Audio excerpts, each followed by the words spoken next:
Mga quiz, mga atis, welcome back sa aking channel. This is Quiz Alan at yung araw papanoorin natin yung full trailer ng pinakabagong serye ng ABS-CBN Studio at ito yung Pamilya Sagrado na pinagbibidahan ni Piolo Pascual. So this is the follow-up project of Piolo Pascual after yung how you call it, yung serye niya with Lavi Po. I think mga 2022 ata yun. So, medyo matagal-tagal siya bago siya nakaroon ng serye. So, hindi ko na ito papatagalin pa. Papanoorin natin yung trailer at may bacon reaction at opinion ko on the set series. Sa Pamilya Sagrado, sagrado ang pamilya. Sagrado. Make your family proud and the Philippines proud. Mabuhay kayong lahat. Makapangyarihang apelido. Let's welcome Governor Romael Sagrado! Walang bahid ang pangalan natin. And we intend to keep it that way. Hindi dinidelay ang serbisyo sa taong bayan. Tuktok ang ambisyon. Sagrado for President, Sagrado for Vice President. Let's start the party! Pero lahat ng pamilya may itinatagong baho. May mga lihim. Natagpuan ang bangkay ng isang lalaki sa barangay Caimito sa Montecillo City kaninang alas 7 ng gabi. Go! Na pilit inililibing. Nakilala ang biktima bilang si Rolando Salvacion. Bukod sa head injury, tad-tad din ang mga pasa ang katawan ng biktima. May nakaraan na pilit kinakalimutan. Nakapasa po ako sa Crestwood University. Ilang kilo kayo na kailangan ko ibenta para sa tuition mo? Sigurado ako makakuha ng scholarship tong batang to. Tay, pagka-graduate ko ng arcade, magkakaroon na ako ng magandang trabaho, di ba? Mag-iipon ako, yayaman tayo, tay.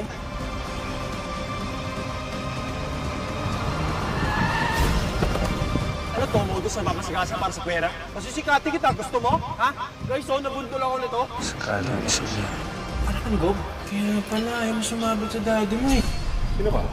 You know him? Dad, he's my friend! Matayin mo si Justin. Thank you dun sa pag-reco mo sa akin. Unang araw ko sa trabaho kanina. Ano kami dito sa GSX?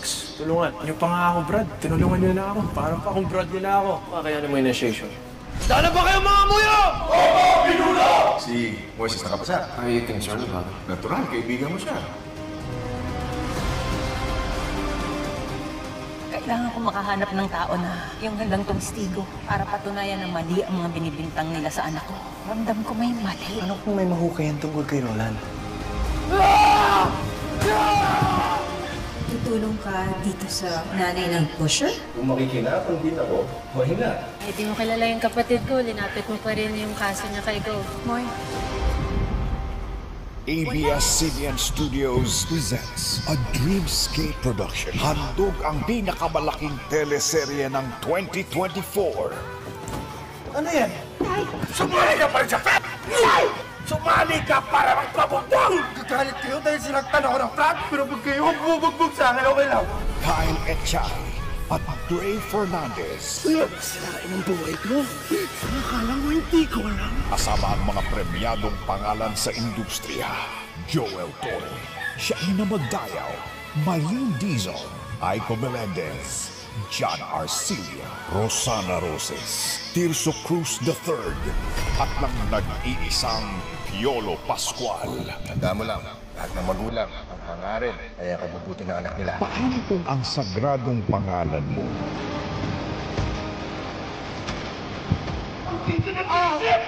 ang sisira din sa'yo?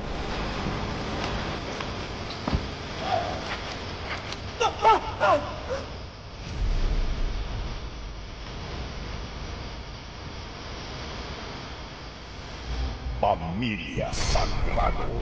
June 17 na, 8:45 p.m. Ito yung full trailer ng Pamilya Sagrado na bagong serye ni Piolo Pascual under ABS-CBN Studio na kasama yung mga young actors na sina Kyle Echepare saka si Gray Fernandez. Si Gray hindi ako masyadong familiar sa kanya, pero si Kyle parang may napanood na akong series niya. So yun. Wow! Masasabi ko lang doon sa trailer, ang galing, ang ganda, and a very typical ABS-CBN series. So, meaning, not in a negative way, in positive way kasi we know na Lipiziben is very good sa paggawa ng mga drama series na as in talagang from storyline, from camera angles, from everything na technical and up to the acting, diba? So magaling. So from what I saw on the trailer, ang ganda-ganda, and it's another story about rich and poor na naman, diba? So which is very typical rin naman sa mga series sa Pilipinas na yun, tapatan ng mahirap sa mayaman. So this one is a political family versus an ordinary family. And so titignan lang natin yan sa series kung na-purpose kung paano nila iti-twist yung kwento o bibigyan nila ng twist yung kwento para yung ordinary na storyline magiging different sa ibang movie na may ganitong series na may ganitong kwento. So plus siguro ang magpapangat dito sa series na to yung acting. So we saw Kyle, ang galing ng acting, Gray also ang galing ng acting, and definitely magaling ang acting ni Piolo Pascual, plus yung mga supporting, ang gagaling rin mga supporting. So yun, ang ganda. So far ito yung masasabi ko na nagustuhan kong serye after nung Dirty Linen, yung The Broken Marriage Vow ni Judy Santa Maria, yon, saka ano pa yung mga kasi kanong mga ka-level, diba? So maganda. So ang wish ko lang sana sana yung ABS-CBN hindi na nilang pahabain to tulad ng ginawa nila sa Tilinen na ang ganda-ganda ng kwento na medyo sumablay na later nung pinahaba nila ng around mga 6 to, I don't know kung kaano kahaba, pero basta humaba yung kwento niya, and nawala na to sa yung main focus o main story ng movie, so ay ng series. So sana gano'n, parang gayahin na sana na yung The Broken Marriage Vow na nag-stick sila sa very short series lang na hindi pinahaba, kaya ang gandang pinalabas na hindi siya pinaikot-ikot kung saan pumunta, diba? So yun lang ang siguro criticism ko dito sa bagong series ng ABS na huwag nang pahabain, di ba? Mas wanting yung short lang na para naman yung level niya is maitapat natin sa level ng mga Korean drama, di ba? Diba? Sayang naman kasi acting at sayang yung storyline niya, sayang rin yung acting skills ng mga artista kung pahabain na at magkakaroon ng difference yung ganung kahabang kwento. So yun, so I'm excited to see this series ni Piolo kasi to be honest with you, medyo disappointed ako sa previous series niya, yung with Lavibo, isang Philippine adaptation ng isang Korean drama. Magaling siya doon, pero hindi siya kanong impressive when it comes to storyline, diba? So yun, so I wish this one malakbasan yung na-achieve nung series nila ni Lavibo.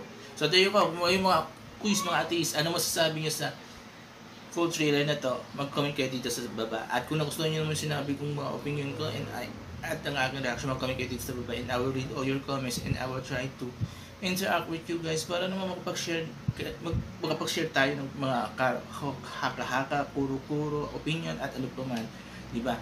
Except sa bashing, hindi kasama ang bashing. So before I end this video, please don't forget these 4 things while watching my videos on my channel. Comment, like, share, and subscribe to my channels. The Alan Ski Show, I'm proudly from the vlog, ang Pinoy talaga channel ng People Present, and yan. So maraming salamat, have a nice day and bye bye.